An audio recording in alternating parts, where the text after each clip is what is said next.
박스피라는 거를 좀 떠날 수가 없어요. 국내 증시는. 삼성전자의 사나이 TSMC를 하겠습니다.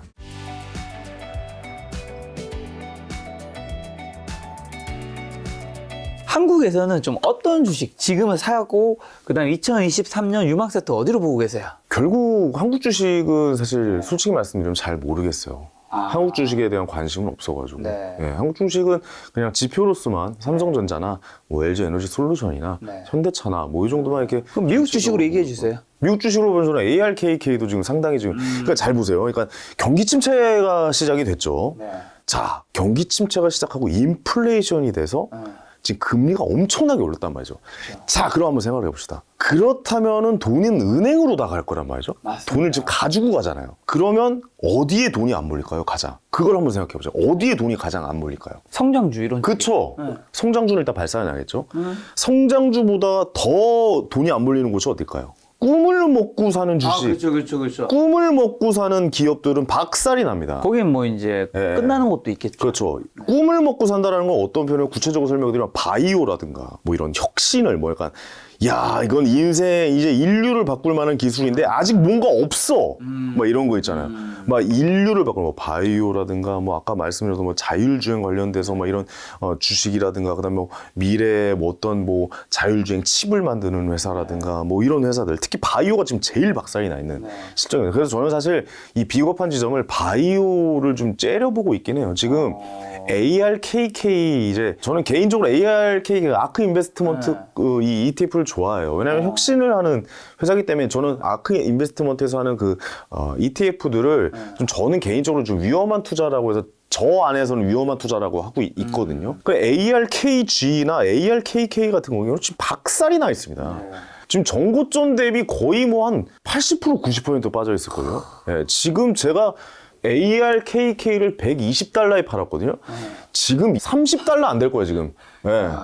저 그때 팔았어요. ARKK를. 진짜 잘 파셨네. 네. ARKG를 제가 90달러 정도에 팔았거든요. 그때 당시에 이 정도면 더 이상 어떻게 너 꿈을 먹여 이렇게 돈이 이게 풀렸는데 테이퍼링 온대잖아. 잠그면 니네부터 죽을 건데 하고 빠져나온 게 그때였거든요. 지금 둘 다 20달러대예요. 그러면은 얘네들은 결국 돈이 안 몰리고 지금 뭐 예를 들어서 코로나 때 엄청나게 상승했던 그 회사들 있잖아요. 뭐 예를 들어서 우리 화상통화했던 회사들이라든가 무슨 진로우라고 줌이라든가 진로우라고 해가지고 막 이렇게 부동산 매매를 뭐 휴대전화로 할 수 있는 뭐 약간 앱으로 할 수 있는 뭐 그런 회사도 있고 그런 굉장히 좀 뭐 텔레닥이라고 해가지고 막 이렇게 뭐 화상으로 뭐 의료를 치료하고 뭐 이런 꿈을 먹고 사는 뭐 예를 들어 크리스퍼라고 해가지고 유전자 가위 기술을 발명했는데 유전자 가위로 하는데 그걸 잘라서 붙였는데 아직 붙이는 기술은 안 나오고 막 자르는 것만 나고 뭐 이런 데서 근데 자르니까 이거 붙일 수도 있겠지 이제 약간 이런 꿈 이런 꿈 그러니까 뭐 유전자를 쫙 펼쳐가지고 안 좋은 유전자만 뽑아낼 수 있는 그런 기술들 근데 아직 실현은 안 됐어 그리고 이 꿈 지금 스타트업들 꿈을 먹고 사는 기업들 박살나고 있잖아요. 왜냐? 그걸로 돈이 안 갑니다. 안 가는 거죠. 그 돈이 금리가 5% 6% 주면 안 가죠. 그러면 은행에다 제2금융권에다 5천만 원씩만 쪼개 넣어도 7% 8% 나오는 데 요즘 되게 많잖아요. 저번에는 한 번은 10% 준다고 해서 난리 났었잖아요. 특판한다고 해서 저 죄송한데 해지해 주시면 안 돼요. 뭐 전화 돌리고 막 그랬었단 말이죠. 그런 식이라 이런 회사들은 지금 박살이 나 있는 상황인데 저는 그렇게 생각합니다. 연준 의장 파월 의장이 금리를 미친 듯이 올렸잖아요. 근데 물가가 잡혔다라는 신호가 저번 CPI 지수에서 예상치보다 약간 하회했다고 해도 7%대라 주식은 반등은 좀 하긴 했는데 그래도 굉장히 높은 물가 상승률이란 말이죠. 근데 이 물가 상승률이 내년 6월쯤에 저는 잡힌다라고 봅니다. 이거 금리를 이렇게 하는데 안 잡힐 수가 없어요. 물가를 잡는 방법은 금리밖에 없거든요. 그러면 물가가 잡혔다라고 하면은 연준은 생중계하는 데거든요. 그러니까 뭔가 뭐 대책을 발표하는 게 아니라 그냥 생중계해주는 데예요. 워워워 해주는 단체랍니다. 진정하고 누르면 그러니까 이렇게 급하게 올리면 미국 정부에서는 전 가만히 있지 않는다고 봅니다. 무조건 내리라고 할 겁니다. 그럼 내리는 속도도 굉장히 가파를 것이다 라고 생각이 들죠. 그럼 돈이 이제 또 풀리겠죠. 그다음 민주당 정부 아니겠습니까? 바이든 정부가. 그럼 돈을 이제 슬슬 푸는 정책들이 나오기 시작하겠죠. 그러면 그때는 돈이 또 흐르다가 가치주로 갔다가 기술주로 갔다가 다시 꿈을 먹는 기업으로 오는 시기가 분명히 온다라는 거죠. 근데 왜 지금부터 이렇게 미리 말씀을 드리면 지금 준비를 해야 돼요. 갑자기 오르면 이거 오른다 하면 이거 못 사요. 지금부터 째려보고 연애하듯이 밀당하고 이렇게 땡기고 있어야 얘네들이 왔다 싶을 때 들어가는 거거든요. 그래서 째려보고 있어라. 그래서 밀당을 하고 있어라. 마치 연애하듯이. 왜냐면 우리 연애할 때 갑자기 연락 안 하다 연락하면 왜 전화했어 그러잖아요.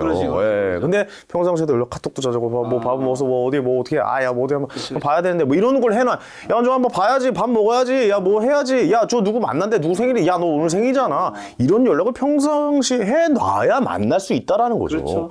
주식도 마찬가지예요. 평상시에 째려보고 계속 얘랑 관심을 두고 나의 이런 바운더리 안으로 들어와서 이들과 대화를 하고 있고 나 혼자 어장에 일단- 넣어놓고. 그렇죠. 어장 관리 하고 있어야 돼. 어장 관리 얘네들이랑 어장 관리를 해야 얘가 걸릴지 모르잖아요. 누구랑만 사귀면 본인은 약간 그런 주인 같네. 아니. 저 여자친구랑 잘 사귀고 있습니다. 고민 아유, 많던데. 아닙니다. 사랑합니다. 어쨌든 뭐 그런 환경들, 그런 환경들을 이 어장 관리를 하셔야 된다. 주식하고도 하셔야 되고 부동산이랑도 하셔야 되고 코인이랑도 하셔야 된다.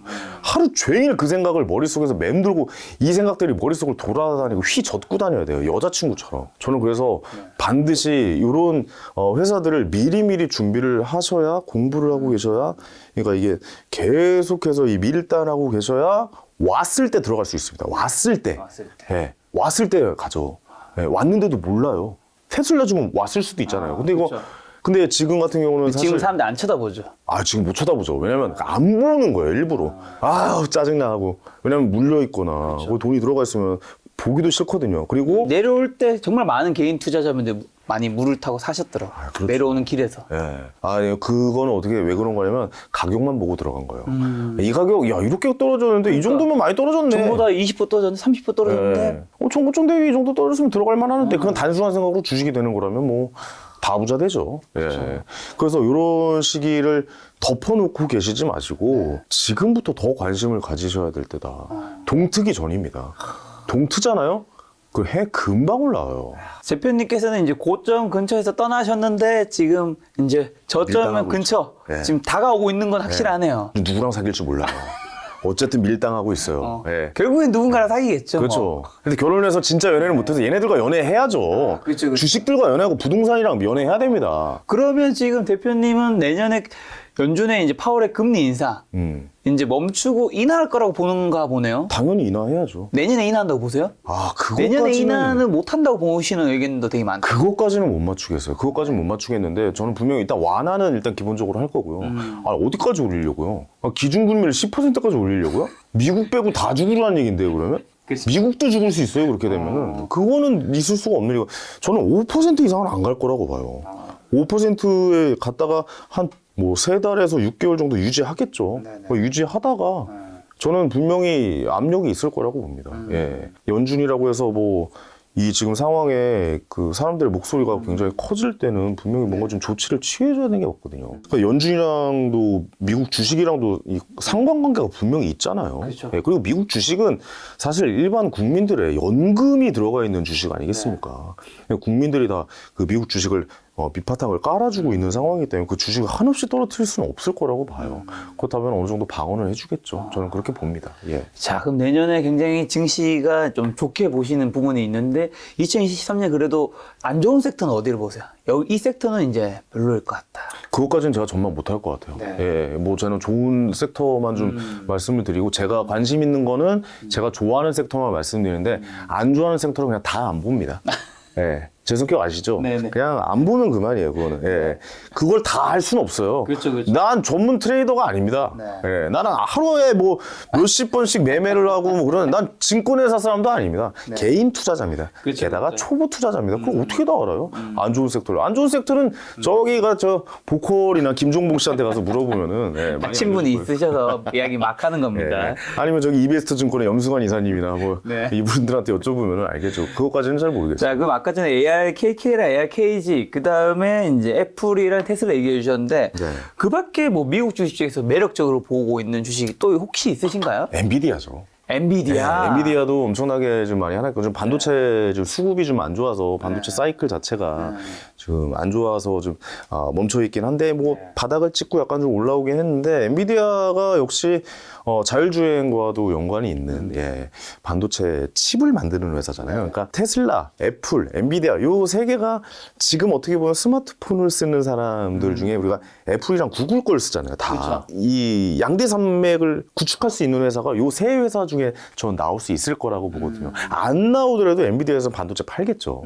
뭐 벌써 뭐 엔비디아 같은 경우는 뭐 벤츠랑 손도 잡고 뭐 자율주행에 대해서 뭐 만들어가고 있고 이게 다중으로 이렇게 뭔가 습득하는 그 기술들을 갖고 잖아요. 그래픽 카드를 만들다 보니까 뭐 이렇게 다중으로 이 습득하는 뭔가 이 반도체의 특성화가 있는 걸 만들기 때문에 이 자율주행이나 이런 쪽에도 굉장히 좀 특성화돼 있다라고 좀 생각이 들어서 저는 엔비디아도 좀 계속 좀 째려보고 있는 상황. 자, 지금 반도체 얘기하셨고 아까 전에 이제 애플을 우리가 알아야 되는 거는 세계 시가총액 1위이기 때문에 얘기하셨으니까 우리나라 시가총액 1위도 당연히 알고는 가야 될 거잖아요. 당연히 이제 삼성전자. 저는 어떻게 보세요? 삼성전자에서 하느니 TSMC를 하겠습니다. 예. 왜요? 일단 미국 주식을 제가 좋아하고요. 예, 뭐 물론 대만 쪽에 뭐 저기이긴 하지만 나스닥에 상장이 돼 있고 뉴욕인가 상장이 돼 있는 게. 그다음에 제일 중요한 건 워렌 버핏이 사기 시작했어요. 예, 워렌 버핏이 이제 반도체라는 것은 가치주로서의 이제 그 가치를 인정을 한 것이라고 보고 아니나 다를까 워렌 버핏이 사고 나서 바로 좀 상승하는 그 국면으로 좀 접어들었더라고요. 근데 뭐 전쟁 리스크나 뭐 이런 것도 좀 있긴 있지만 저는 그래도 뭐 아직까지는 미국 주식을 더 선호하기 때문에 삼성전자는 그냥 한국 주식을 대표하는 주식으로서 이 주가의 흐름만 지표로서 보고 있는 상황입니다. 근데 말씀 들어보니까 지금 전반적으로 미국 주식 위주로만 하시는 것 같은데 한국 주식을 안 하시는 이유가 특별히 뭐 있을까요? 한국 주식은 일단 시가총액 1위가 삼성전자잖아요. 삼성전자가 시가총액 1위인데 삼성전자는 생태계를 가지고 있지 않아요. 그렇죠. 그러니까 이게 주변의 영향을 너무 많이 받아요. 그러니까 수출, 이 반도체 슈퍼사이클, 그다음에 주변의 영향. 그래서 시크리컬 산업이잖아요. 네. 근데 이게 우리나라 시가총액 1위잖아요. 그렇다 보니까 주변의 영향을 너무 많이 받고 그렇다 보면 어떻게 흘러간다? 박스피라는 거를 좀 떠날 수가 없어요. 국내 증시는. 뭐 4천 가자 항상 떠들지만 지금도 귀신같이 3천 넘게 찍더니 바로 2천으로 2,400대, 2,300대로 막 바로 내려오잖아요. 이제 2,200 초반대. 그렇죠. 약간 좀 상승한 국면에 다시 박스권을 형성하고 있는 상황이라 이거를 뚫고 넘어가려면 사실 시가총액 1위가 뚫고 넘어가야 되는데 그 반도체 슈퍼사이클에 걸려야 된단 말이죠. 그럼 걸리기 전까지는 굉장히 괴롭습니다. 여러분들 삼성전자가 사실 이렇게 많이 오른 거 사실 그렇게 보기 쉬운 일은 아니었어요. 코로나 이후로 엄청나게 한번 상승을 해서 막 9만 전자까지 올라갔잖아요. 그때 많이들 아마 들어오셨을 거라고 보는데 근데 그런 상황을 보기는 쉽지는 않다. 왜냐면 이 되게 약간 지루하고 재미없는 국면들이 좀 많이 이어진다. 미국 주식은 연간 S&P 500 지수가 10%대 초반의 상승을 보이는 지난 몇십 년간 곳이 이제 전 세계에서 미국밖에 없거든요. 그렇다고 일본 주식 못하죠. 일본 주식은 하향 평준화가 돼 있는 상황이고 뭐 다른 유럽도 마찬가지입니다. 어떻게 보면 저는 한국 주식에 투자하느니 베트남 주식에 투자하는 게 더 낫다라고 좀 생각을 해요. 왜냐면 거기는 연간 경제 성장률 7%까지 보일 수 있는 인도나 무슨 베트남 쪽은 그런 것을 보이기 때문에 사실 솔직히 말씀드리면 베트남 관련된 주식 ETF도 좀 사놓기도 하고 뭐 그런 상황이긴 합니다. 그래서 저는 한국 주식은 죄송한 한국 기업들에게 뭐 너무나 훌륭한 기업들이 많고 대단하지만 투자자로서 쳐다보진 않는다. 그렇죠. 투자자, 그러니까 개인 투자자, 초보 투자자인 저의 입장에서는 아직 제가 하기에는 좀 부족하다. 그러니까 어떤 분들한테 어울리냐면 스캘핑 매매하시는 분들이거나 좀 단타로 이렇게 좀 횡보장에서 돈을 보시는 분들, 그다음에 좀 선수들, 그냥 돈이 몰려다니는 그 냄새를 정말 잘 맡는 분들. 그러니까 저같이 전체적인 거시를 좋아하는 사람은 한국 주식이랑은 좀 잘 맞지 않는다. 전 거시적인 걸 좋아하거든요.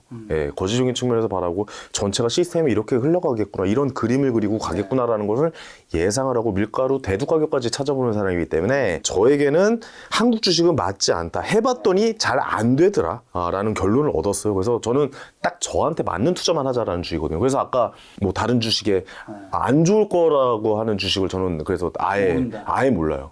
그럼 모른다고 얘기합니다. 왜 생각도 안 해보거든요. 그렇죠. 그게 솔직한 거죠. 솔직합니다. 저는 진짜 솔직하게 얘기해요. 개인 투자자가 뭐 사실 모든 영역을 알 수 있는 건 아니니까. 기업들이 이제 4분기 실적이 내년에 이제 발표되잖아요. 그렇죠. 실적 쇼크 이런 얘기도 나오고 하는데 박살나겠죠. 네, 박살나면 내년에 1분기, 2분기, 3분기도 다 되면서 더 안 좋아질 수도 있지 않을까요? 그럼 결국 주식은 선반영이라는 거죠. 이 실적을 우리가 예상 못했을까요? 지금 경기 침체 초입이다라고 우리가 다 알고 있잖아요. 하도 이야기를 많이 하니까. 그러니까요. 근데 이 초입이다라는 걸 보고 우리가 이 경기 침체라는 게 뭡니까? 결국 사람들이 돈을 안 쓰고 그 돈이 다 은행으로 흘러들어가고 소비가 안 되는 상황. 그렇죠. 그러니까 기업은 판매가 잘 안 되는 상황. 되죠. 뭐 이런 다 이어지는 상황들. 거니까. 예. 원자재 값은 올라가고 안 좋아지는 순환고리가 이어지는 사람들이 이제 전부 다 이제 지갑을 닫는 이런 상황들이지 않겠습니까? 네. 근데 이걸 예상 못했을까요? 이미 저는 어느 정도 다 반영이 되어 있다라고 봐요. 근데 실적이 나오면 아무래도 어느 정도의 충격은 있겠지만 저는 뭐 여기 실적만으로 뭐 네. 굉장히 큰 뭐 장대 음봉이 나온다거나 전체적으로 흔들린다거나 그러진 않을 것 같아요. 왜냐?